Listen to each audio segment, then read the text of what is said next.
I imagine my beloved daughter's surprised face as I proceed with the preparations for her entrance ceremony celebration. Raising 2 children after the divorce was truly hard, but it's because we overcame it as a family of 3 that we have our current happiness. Humming a tune, I'm setting up for the party when someone visits the house. Thinking I'd ask my son Joe to buy some more time since the preparations are still underway, I opened the door. Standing there was someone I hadn't expected at all. "Hey," he said, raising one hand lightly. To some, he might be mistaken for a homeless person. I was so surprised that I couldn't utter a word and just stood there frozen. "Dad?" Turning towards the voice, I see that my 2 kids have come home. With expressions of disgust and shock, they look at Tom. My daughter Mary, denying Joe's statement that this man is no longer our father, pulls on Joe's hand to enter the house. "You can't live without me, right? I can start supporting you again, if you want." Everyone took a few seconds to process his words, not immediately understanding. Tom watched the collective scoffing with a stunned expression, but gradually his face twisted in anger. He started yelling, "Don't mock me, don't laugh. What's all the noise about? What happened?" Just then, sensing the commotion in front of the house, someone came out from the house. I took a deep breath, ready to play my trump card against my ex-husband. Let me introduce you. This is... Joe, wake up. I won't know if you're late. I'm Kate, just a regular housewife and a freelancer in my 40s. I don't want to admit it, but there's quite a gap between the ideal 40-year-old I imagined and reality. However, I did land a job at a decent IT advertising firm, had a fair share of romance, and ended up marrying a colleague, leading a somewhat fulfilling life now. While washing dishes in the kitchen, a loud noise comes from upstairs, and my 8th grade eldest son Joe comes down. He unjustly demands why I didn't wake him up sooner, which I lightly wash away with the dish soap suds, advising him to come down the stairs more quietly. Joe is eating his breakfast toast, seemingly not listening to me at all. Still can't wake up by himself in the 8th grade. That's just childish. The 10th grade elder daughter Mary, sitting next to him, says in disbelief and brings her used dishes to the kitchen for me. She's calm and confident academically, resembling me in being shy about love, blushing and turning into a girl her age, only when the topic comes up, which is adorable. I wonder how things are going with the boy from the basketball team in her class. Behind me, taking the dishes from Mary, Joe complains to her with his mouth full. Tom, my husband, who was looking at his mobile phone, reprimands him. Mornings always start with such noise. Tom was a colleague who trained me when I was new at the company. Serious at heart, but sloppy in detail. Unreliable when it matters, that's his flaw. I didn't particularly regard him as a man at that time, but I couldn't resist his persistent advances and ended up marrying him. The first time I realized I was weak to pressure was then. Tom has recently been promoted to section chief, which has led to more business trips. The promotion is welcome, but when asked when he'll return, he always evades the question. Even if I offer a massage when he returns from trips, he brushes me off with a harsh, "Don't bother with unnecessary things." Lately, even when he's home, he's always on his mobile phone, and it feels like his interactions with me and the kids have decreased. The days without business trips have seen him coming home later and later. I hesitate to ask why he's late, so I try not to touch on the subject. Today seems to be another business trip, but as usual, he won't tell me when he'll be back. Yet it's typical of him to suddenly return and dictate that dinner be ready. As I wash the dishes, I tentatively ask about his return day gently. "Cut it out, it's work. How could I possibly know when I can come back?" His shout tears through the peaceful morning, freezing the previously calm atmosphere in an instant. Surprised, I barely managed to keep from dropping a plate, and I convey my apologies to Tom. However, he leaves the living room with an embarrassed, "Wait, the household expenses for this month haven't been settled yet." My words were cut off by the sound of the front door slamming shut. Again? Is it? Returning to the living room, Mary, still seated, turned to me and said, I noticed Joe's hand trembling with his mug and tried to ease the awkward atmosphere. I'm sorry, I irritated you when you were busy with work. It's my fault. Mary ran up to me, reassuring that it wasn't my fault. I gently embraced Mary, trying to calm my turbulent emotions. Glancing at the clock, I realized it was slightly past the kids' school time. I hurried the children along and went to see them out to the entrance. Joe seemed to say I'm off, but with food still in his mouth, his words came out unclear, as if he left through the front door. He rushed out. I advised him to be careful with cars, but it probably didn't reach his ears. Holding the doorknob after stepping out, Mary turned back to look at me with concern. I managed to smile just in time, though it seemed to have failed. Her expression was unclear against the backlight, but her departing back seemed to carry a hint of loneliness. As the front door closed naturally, leaving its sound lingering, silence ensued. In that silence, the harsh words thrown by that person echoed throughout the house. Locking the front door, I shut out the negative emotions, slapped my face with both hands to psych myself up. With Tom no longer contributing financially, I have to step up. Using my experience from my previous job, I now freelance as a web designer. There's a bit of unease with my current earnings, but I intend to earn more for my children. Just then, the electronic tone signaling the end of the laundry cycle sounded. Today is a clear day. Humming a song popular during my school days, I took care not to strain my back with the weight of the laundry.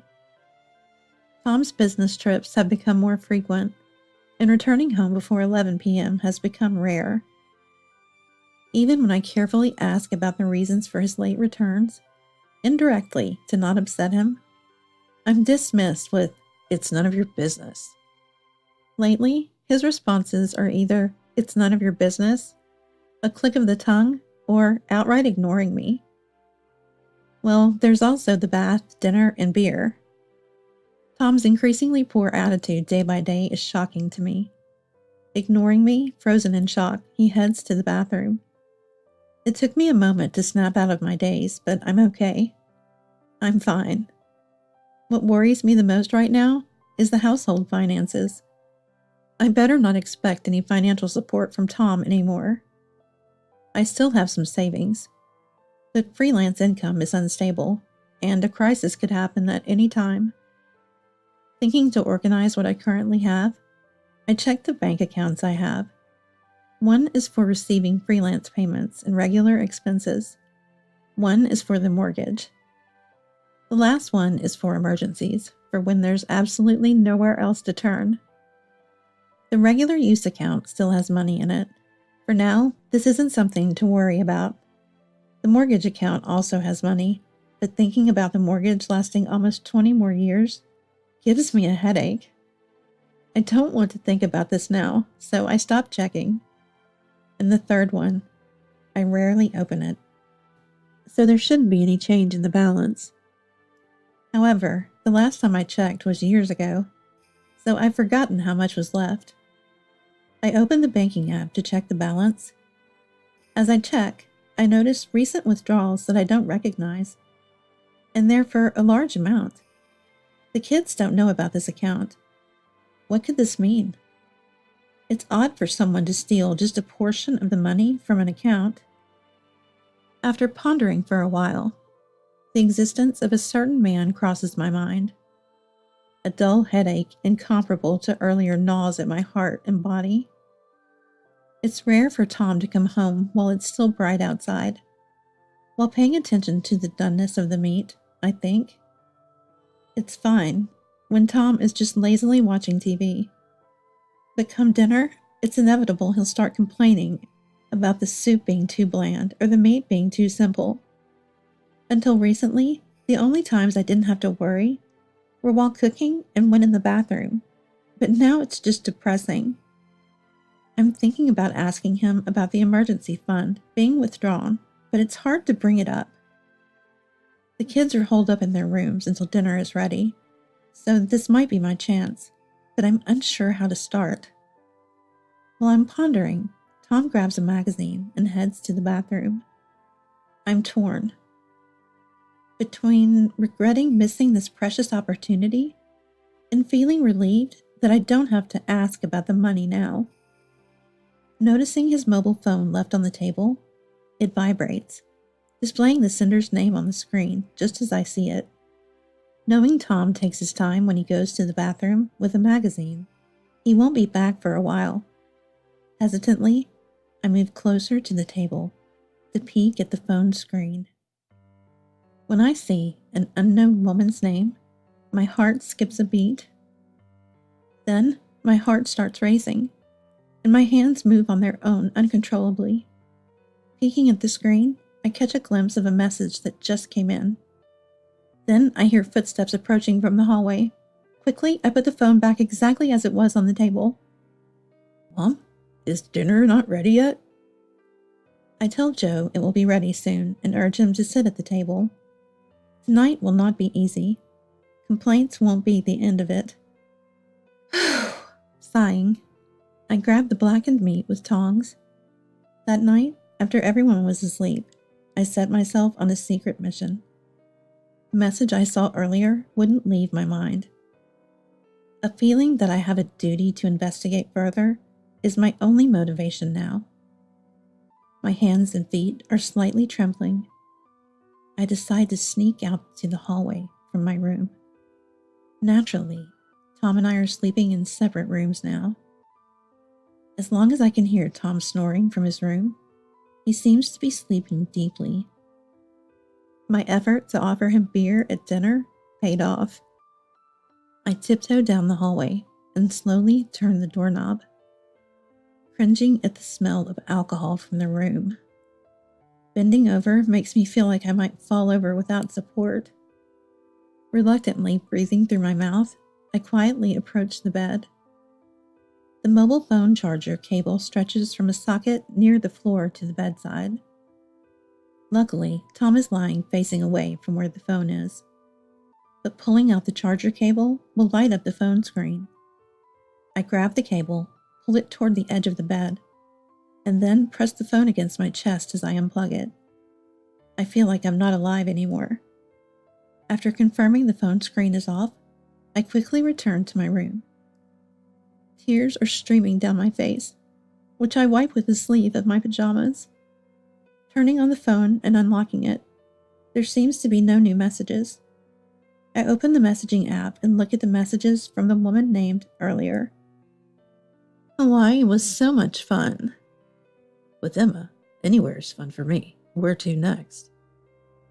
I want to go to France, but Tom, how do you manage with your meager salary? That's harsh. The money comes from my wife's secret savings. Seriously, you're worse. It doesn't matter to us. We're getting married soon anyway. Between their messages, there were several photos likely taken on their trip. The tension from earlier feels like a lie. I am surprised at how calm I can be now. I go back to the sleeping Tom, plug the charger cable back into the phone, and lay it down on the floor. I return to my room and stand still in the middle for a while. The tears have already stopped. The next morning, I prepare breakfast for everyone with unusual efficiency. There's still time before the kids wake up. Greeting Tom, who comes to the table yawning with bed hair, with a cold stare. Good morning. Tom says nothing. Who's Emma? His hand stops moving with breakfast. Where did you find out? I saw it on your mobile phone. I also know you stole money from my account. He finally looks at me. His eyes hold a coldness and a heat like magma. but they don't affect me now. We're getting a divorce. He states it quietly and firmly, but I can't accept his conclusion. The fault is yours, isn't it? How did you come to that conclusion? First, return the money. Before I finish, a white plate loaded with breakfast grazes my cheek and shatters behind me. Tom bellows like, I won't accept anything but a divorce. A beast. As he storms out of the living room, the kids, alerted by the noise, come in. As soon as Mary came to comfort me, all the strength drained from my body, and I collapsed to the floor. Stay away from the broken dishes. They're dangerous. My words were interrupted by sobs, making it hard to speak clearly. That day, I had no energy to do anything, and even had to apologize to a client to postpone a deadline. It was the first time I ever had to delay a delivery. Tom came home from work, slammed the filled-out divorce papers on the table, packed his essentials, and left. His last words were, Just sign them and submit them to the court. Mary, who had been recording everything on her mobile phone, from behind the curtains came out. Joe was also on standby in another room, clutching a baseball bat. Despite my telling them it was dangerous, neither of them listened. It's a relief nothing happened this time. The thought of a parent potentially harming their own child worried me. Both kids were in favor of the divorce, but I hesitated. It all seemed too sudden. And considering the children's future, I doubted my financial ability to support them on my own. After sharing my honest feelings and consulting with the children, I decided to submit the divorce papers. Mary said she would contribute her part-time job earnings to the household, and Joe offered to help more with the housework. Though I was reluctant to rely on the kids, we concluded that we would manage somehow as a trio. A week had passed before we reached this decision. The kids mentioned feeling more at ease with Tom around. Despite some anxieties, I too found less stress in our current situation. After submitting the divorce papers at the court, the divorce was finalized. The breeze felt upon leaving the court made me feel refreshed. 3 years have passed since then. I'm eternally grateful to Mary for continuing to contribute money she earned from part-time work, despite being busy with her studies. Even when I told her to focus on her studies, we ended up arguing about it. Without the money Mary earned, our family might have fallen apart. Unfortunately, she didn't pass her university entrance exams. I feel responsible for this and deeply regret it. She reassures me, saying it was her choice and remains considerate towards me. Joe's ability in household chores turned out to be surprisingly high, significantly reducing my workload with his cleaning, laundry, and occasional cooking. However, he was hesitant about washing women's underwear, which led to a minor disagreement. Looking back, these 3 years have been filled with various events.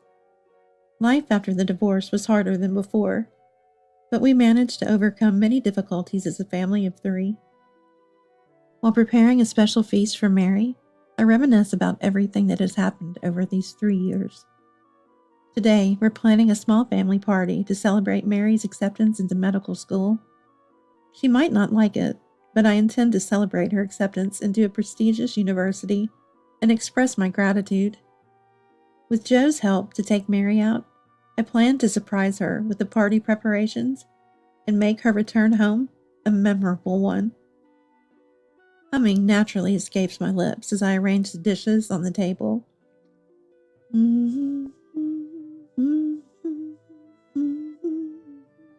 Then the doorbell rings.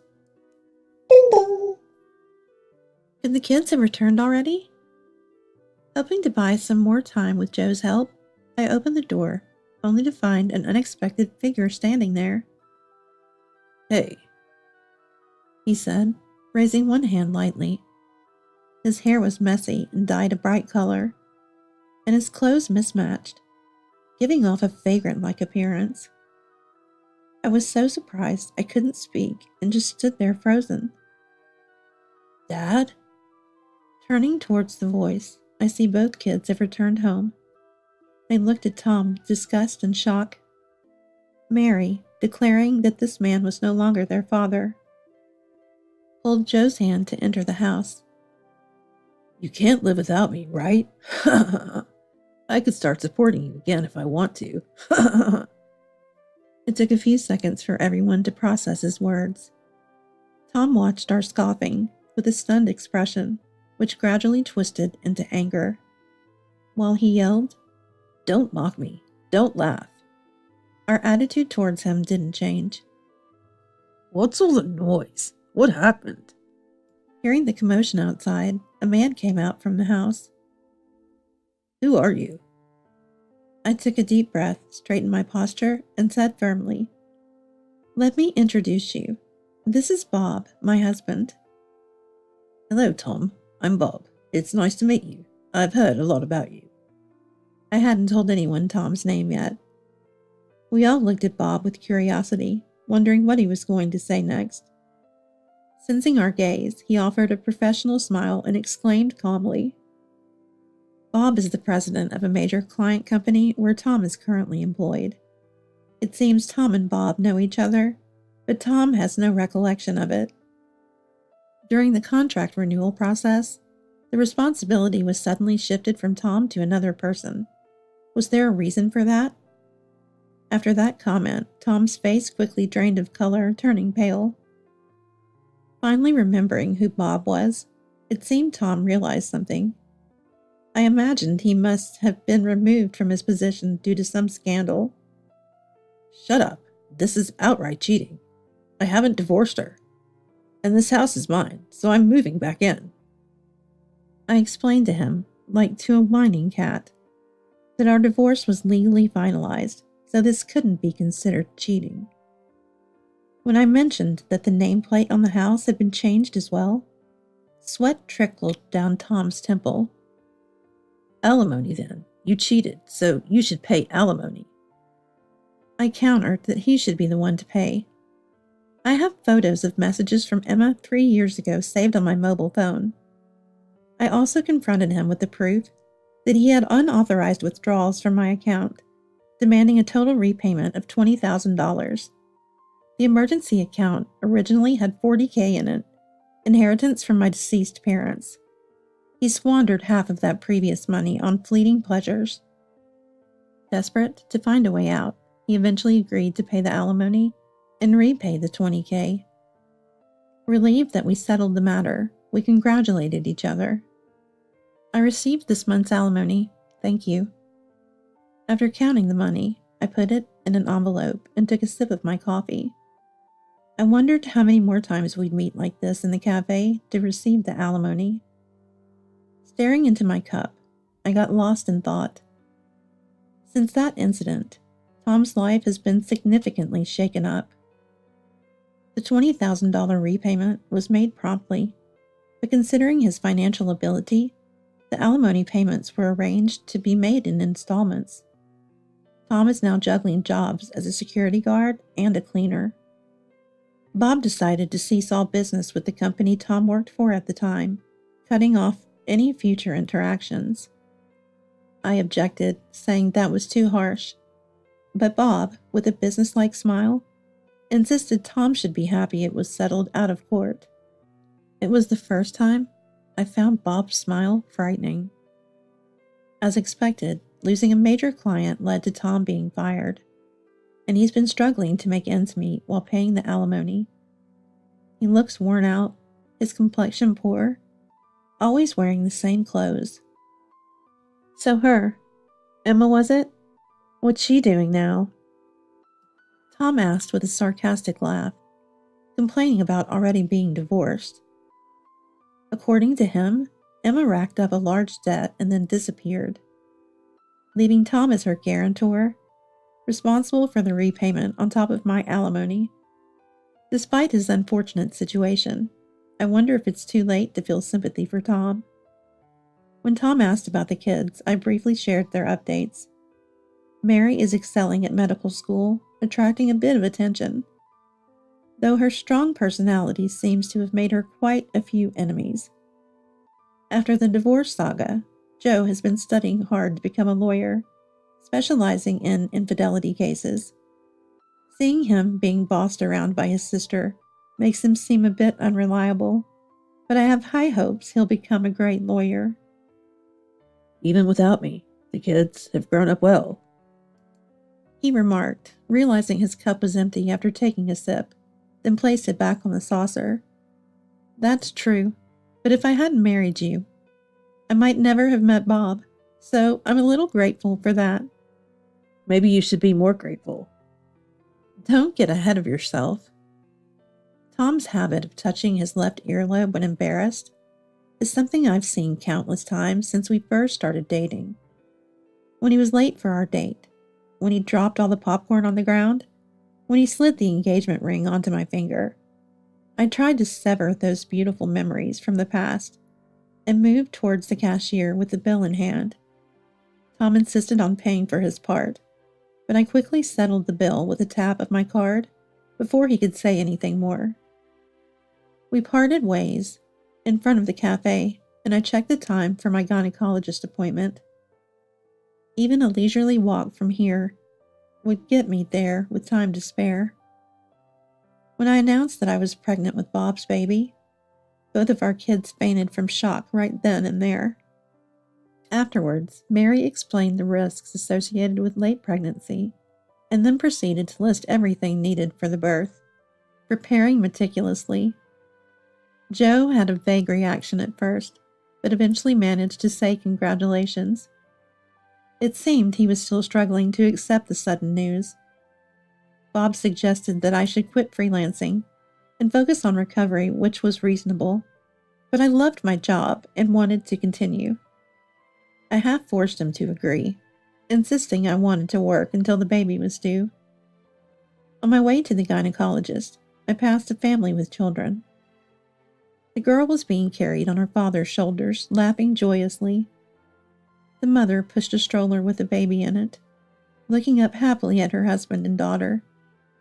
I whispered to myself that I am just as happy now as I was back then, if not more. Then I left the scene behind.